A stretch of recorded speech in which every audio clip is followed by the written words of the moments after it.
heck is that? I'm going to try to get rid of this. Yeah. Okay. Well, so what do Lightning Hopkins, Muddy Waters, Ray Charles, Aretha, Odetta, Buddha, and Jesus have in common? We had the pictures of Buddha and Jesus in the screen, and then we had all these blues musicians playing with Aretha at the very end. Oh, and the Neville brothers began. There weren't too many people here at the 20 till. So all these guys. Well, what do they have to do with Jesus and Buddha? Well, Aretha sang it so well. You don't get a better recording of "A Change Is Going to Come" than Aretha. And she said, change is going to come. And Buddha and Jesus were blues men as well, great blues men, because the blues, the essence of the blues, and that's why, it came out of the African slave culture, is, what do you do if you're in a field all day picking cotton for no money? I mean, you got to do something. They didn't have iPad, they didn't have, music, so they made their own music. They sang. They were called field howlers, and the whole idea was this was a lot of suffering. Maybe we could change it into something else, joy. That's the essence of the blues, is the transformation of suffering into something else. And that's the essence of both the Buddha and Jesus as well. And we're going to feature Buddha today because he gave us just an absolute analysis of suffering, and that's going to be helpful. We have to have a view of suffering before we can actually work with it and transform it. Okay. Today's especially it just turned out the way life is. I heard from a relative in Chicago texting me, "Is everybody all right?" And I'm thinking, because he texted me last week when the shooting went at the bank, and I'm thinking, this guy lost it? And I said, "What do you mean is everything?" And he said, "Well, and they told me there was a shooting in Louisville overnight at Chickasaw Park, which is a park sort of all the way to West Louisville, on the very poor side of Louisville. Industrial immigrants live there, mostly people of color. And 2 people were killed and 4 were wounded. And that's all we know. I just couldn't bear to turn on the TV. I didn't need to. I just came in and did an extra sitting for those folks. And I said, well, all right, what do we do? Well, how do we turn this suffering into something? How do we transform it? Because it's all around us. It's all around us. And so the poem for today, is like of the moment. I came and sat and then wrote the poem. I had another poem, do another time, and then we'll do this one today. But so we'll start with the Buddha, because we get a view of suffering. And this was like from 2,500 years ago. The guy, what a bluesman he was, because he said, you can work with this. You can work. You don't have to get stuck in it. And these guys, all these people we heard today, and the Buddha and Jesus, they're change agents. They're interesting in a change for the better. And our times cry out for it, but it was that way when the Buddha was around 2,500 years ago. There was wars all over the place in northern India. And, not much has changed. Let's hope something has changed, though, because we can learn about this now. Okay, so here's the basic view. The Buddha had three types of suffering, and so I'm going to give you a little view on these 3 types of suffering, and it's helpful because the first type is everybody shares, and it's sort of he called it the suffering of suffering. That was the kind of translation they get from the Pali records left on the sutras.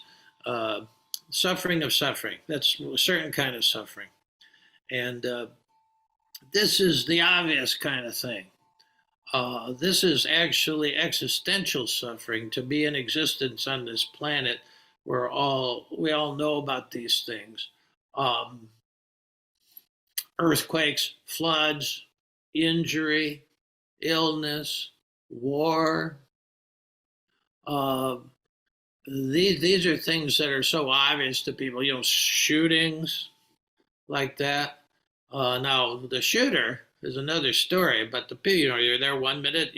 People were out on a spring night and out this park, probably mostly people of color in that part of the town, and all of a sudden somebody started shooting, uh, and people got hit, and then people didn't get hit, but now they're traumatized. They know people got hit, all that stuff. This is what Buddha called the suffering of suffering. It's not, it's not the same as earthquakes, but to you, it's some outside thing comes and and injures you in some way. Jung called this legitimate suffering. Carl Jung said the avoidance of legitimate suffering is the basis of all mental illness. Quite a statement. The avoidance of legitimate suffering. In other words, just the suffering that comes with being a human being on this planet. Most of it out of your control. All of it actually out of your control. I mean, we can't, aging, dying, these kinds of things. It's just part of the deal. It's part of the ticket for being a human on this planet. Uh, and so this is what he called the suffering of suffering. We all know this, okay? We're going to try to become more conscious of all, because most of the other kind of suffering we're not conscious of at all. But this is, it's just what happens on this planet to human beings and other animals and species too. Now, literally, suffering means if you see where the word suffering came from, the roots of it, it means to bear pain. And these things just need to be born. There's no other way around it. Earthquake would be the best example. There's just no predicting it, and there's no, it just happens. Okay. So bearing the suffering, bearing the pain is the suffering. And all animals, plants, they all do it. When it's cold, they bear it. When it's hot, we're in sort of these controlled environments where if it's cold, we turn up the thermostat or whatever. Uh, but if you're a street person, when it's cold, you're cold, you see. Uh, when it's hot, you're hot. When it rains, you get wet. This is just how most of the species on the planet have to deal with it. We're a little different.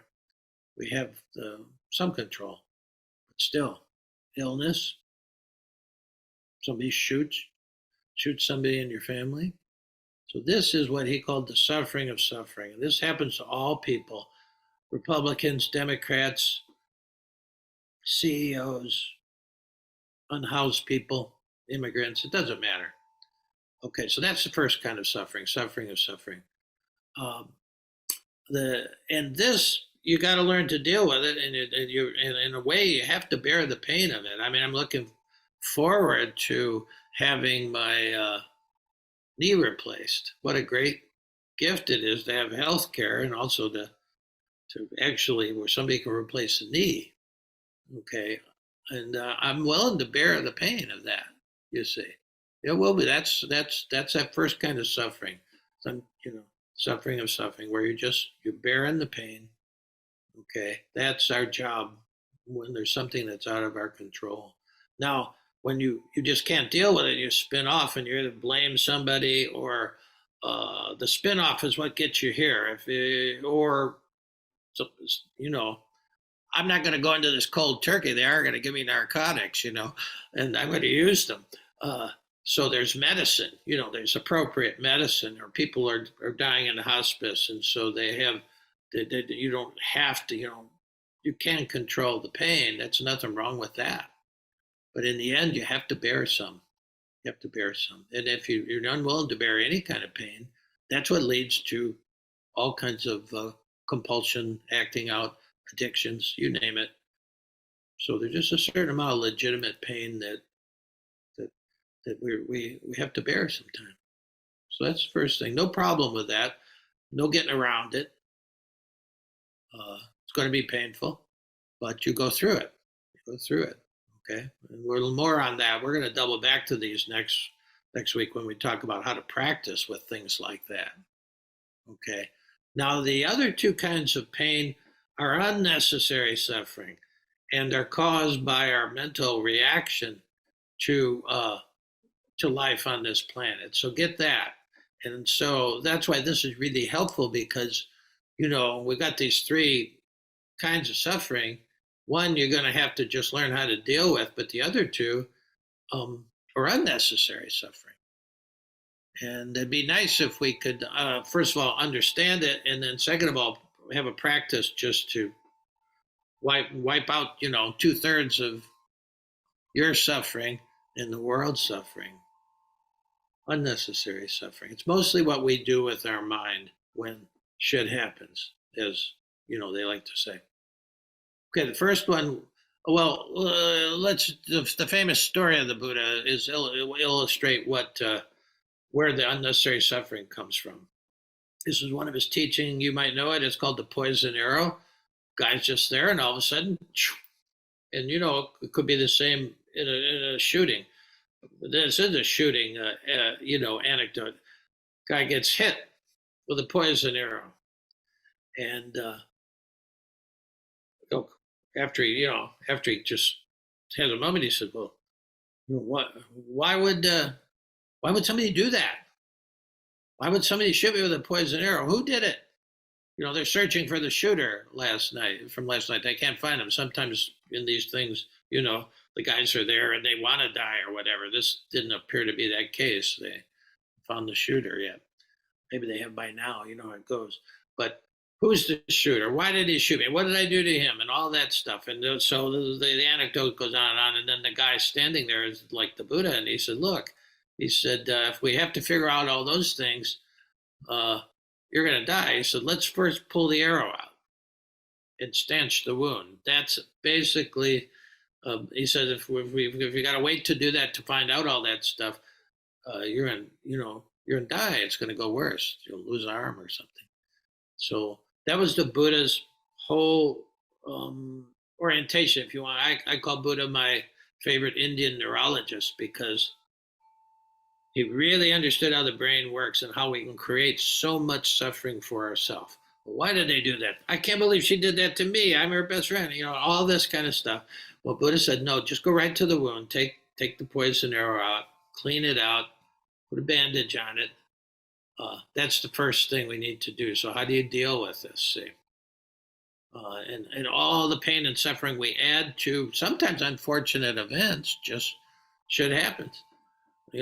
We got 8 billion people on this planet. Most of them are confused. So what are the chances that somebody's going to hurt you? Well, there it is. Sometimes it's me. We all know that. And so, yeah, you're going to get poison arrows. Any of you guys are working at corporate or even an academic setup, you know what I mean by poison arrows. They can come in emails, text, you name it. So the Buddha was a doctor. The Buddha and Jesus, they had different approaches, and suffering was central for both of them. You see, first noble truth: life involves suffering, and then of course, this picture behind me, Jesus on the cross. Suffering seems to be the key thing to work with both of these guys. Now, Buddha, in the Four Noble Truths, he says, it's not philosophy, it's medicine. It's like a medical model. He talks about the symptom, and then the second noble truth is the diagnosis. The third noble truth is like the prescription or the treatment, and then the fourth is actually you do the treatment. Doesn't make any difference if doctor refers you to the, physical therapist, for 6 weeks and you don't go. So the fourth one is, you got to actually do the treatment. So it's symptom, diagnosis, prescription, then you got to do the treatment. Okay. So it's a medical model. It's not that the Buddha didn't um, apprehend and actually was aware of um, things beyond this planet, other forces and other beings. No, they had plenty of those in Hindu thinking, and it's in Tibetan too. They talk about non-material beings that can affect your life, just as in Christianity they talk about grace. Same in Islam, and everybody, the Jewish people have that idea too, that there's something bigger than all this too.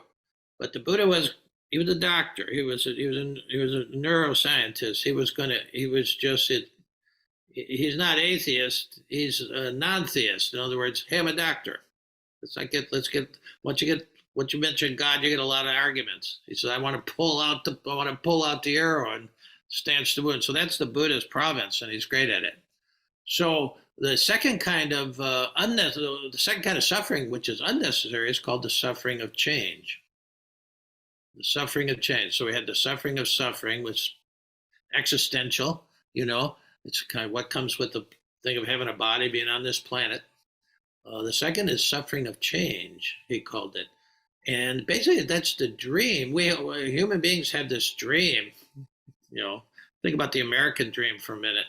We have this dream of lasting pleasure and comfort. We think, once I get all my ducks in a row, uh, I can just spike the football and just cruise out. Well, it doesn't work that way. The dream of lasting pleasure and comfort. We're trying to make. That's why it's called the suffering of change, because when all we get our ducks in a row and then it all falls apart, then boy, then you got a lot of nasty, painful emotions that arise. You know, so the dream of lasting pleasure and comfort, that we can actually get to a steady state where it's always comfortable. Now, you know, that's in our DNA, the potential for it, because you take a single celled organism, sentient being, really, we know it's sentient because, under the microscope, uh, when you come near even a single cell under the microscope with a sharp point, it moves the other way. See? And so then it's on a certain level, that's intelligent. It's like when you go to put your hand on the stove, but you start to feel the heat, you pull it back. So we go towards pleasure and we pull away from pain. It's fairly intelligent. Okay. We want pleasure and we don't want pain. Nothing wrong with that. But when we try to arrange a life that has nothing but pleasure, maybe you got a super yacht with a boat inside of it. That's how you become a super yacht, by the way. You have to have another boat inside of it. All right, this is going to be one big pleasure cruise, All right. It doesn't last. And then you suffer the suffering of change. Classic example is falling in love. You fall in love, it is bliss. It's nothing better. I try to fall in love every day, not with other women. I got over that, but I take a walk, fall in love with the trees. It's great, yeah, but it doesn't last. It doesn't last with a person, and then all of a sudden, that's the rocky part. What then? Because this bliss state, it's nice for a while. It's nature had its reason for doing that, mostly. So we procreate, but it doesn't last. And then there's the job of actually, are you going to, what are you going to do with that? So that's a good example of that. Now, the third type, we're running out of time. We're gonna work with all these next week in terms of practices of how you practice with them. Again, both Buddha and Jesus gave us some practices. All pervasive suffering. So we've got suffering of suffering, legitimate, necessary suffering, and then unnecessary suffering, the suffering of change. Why? Well, because we have a dream that's going to last forever, or even for a week, where we know everything's changing. That is the problem, or that is the reality. It becomes a problem when you want everything to stay the same. You see. So the third one is all pervasive suffering. Buddha called it. It's just subtler. It's our basic resistance to life as it is. Deep, deep down, we don't like it. We don't like it that things change, and it's so subtle that we don't really know that we're almost constantly trying. I was born and raised and lived for years as a control freak. Well, that's why you become a control freak, because everything's moving. So I'm just trying to keep it all together, and it's sort of like it's that picture of the scream. To go back for those of you who made because it's all about what your consciousness does with what is, and everything is changing, including your consciousness. Somebody emailed me after that thing. They said, do you ever end up in the phone booth with a bee? And I said, yeah. I laughed. I said, yeah. Sometimes it's a swarm of yellow jackets, not just one bee. Sure, on any given day, almost every day. But then the question is, do you stay there, or do you realize there's a door and you can get out? That is where the Buddha comes in. He's giving you the way out, and just to frame that, uh, the way out is at some point when you're stuck in suffering. Essentially, if you're in a tight little phone booth with a bumblebee or a bunch of yellow jackets, it's this kind of life. You wonder why you're anxious. Well, okay, it's a kind of frozen life. It's a kind of frozen life, and so the reason people leave is the whole Buddha's hallmark. At some point, you get more curious than afraid of leaving. Because there are a lot of bees and yellow jackets out there. The the bee I know is better than all those bees I don't know, and so we stay in there because at least it's like the bee you know is better than the bee you don't know, kind of thing. But then at some point you're looking out and you get curious, more curious than afraid. That's that receptive mind. That's the field actually where change happens. Once you leave, a little scary, but you go out and you're more curious than afraid. Doesn't mean you're still not afraid. Fear is something that we live with forever as humans, but you're more curious than afraid. Things start happening then. Things start opening up. So fear in the phone booth, and then curiosity, more curiosity than fear, is that receptive mind. And then when you get to the luminous heart, this third operating system, it runs on love. Yeah. In any given moment, you could be coming from one of those places. It's fluid.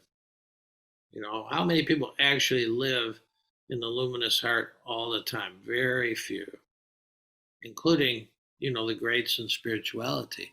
They all got pissed off, and they all talked about it, and they all did stupid things, reactive things. Every one of them. That's why reading Merton is so good for you, because he wrote about it all. He didn't cover it up. But then his phone booth moments, and that doesn't matter because he more and more became more curious than afraid. And even though he had the street corner kind of luminous thing, just one day he had to live the rest of 10 years of his life. But it makes a difference. It makes a difference. So to be conscious of all three, to know. And when the practices next week will sort of focus more on 2 and 3 here, on the suffering of change and just this all-pervasive resistance to the way it is. It's deep, it's subtle. You'll realize that's constantly churning up stuff. And how do you work with all that? How do you work with pride, envy? These are the toxic emotions that come from this resistance and from the fact that things change. Pride, envy, greed, all the 9 neurotic emotions that the Enneagram shows you on the surface of things, you see. Yeah. Those aren't bad, or it's not good or bad. It's a question of these are kind of frozen states, and underneath them, uh, think about ice. And then the Scream guy. These things, all of it, lust, aggression, ignorance, all these states, they're all kind of frozen and like ice. And then underneath what you see in the Enneagram, or what the Buddha will show you as well, is water, is the sense of flow. When you look at Mona Lisa, there's not just equanimity, but there's flow in that picture. Yeah. Yeah. And how you could be equanimous, how you could be at peace with these shootings, not just serenity. All right. Well, here's the poem that I wrote this morning, and then we'll go to just our contemplation. I didn't have a title. Maybe it'll change because I'm just trying to respond to this new suffering. I just call it responding to suffering, and really, uh, 9 bows to Bill W. If you know Bill, and also there's an Old Testament scholar, Abraham Joshua Heschel. Bows to him too because they're in this poem. It goes like this. I wrote this after hearing of the shooting this morning. Oh, great mystery, grant us the serenity to accept what we can't change right now. Grant us the courage to aspire to change what needs to be changed right now. Grant us the wisdom to be aware of the differences right now. And grant us the compassion to always remember that few are guilty, but all are responsible. That last line is from Abraham Heschel. He said, in a democratic society, there's a few who are guilty, but we're all responsible. None of us here were guilty of harming those people last night, but we're all responsible to do that middle thing, have the courage to aspire to change what needs to be changed. The right now part in there is just means, well, right now, maybe, you got to accept that we can't change. Have the serenity to accept what we can't change right now, but maybe tomorrow, maybe the next moment, an hour or two, you figure out the second one. They have the courage to aspire to change what can be changed. We can change war. We can change war in our streets. We can. We all have to have the aspiration and the courage to attempt it, however we do it. When they get you, when our culture is really good about making us feel that it's impossible to change gun violence. They're really good at that, aren't they? What can you do? Yeah. So, and then the wisdom to be aware of the difference right now. The right now means in this moment, but in the next moment, maybe there's a lot you can do. And the compassion to always remember that few are guilty, but all of us are responsible. We're responsible for trying to help the wounded, you see. Well, all right. Let's sit with all this.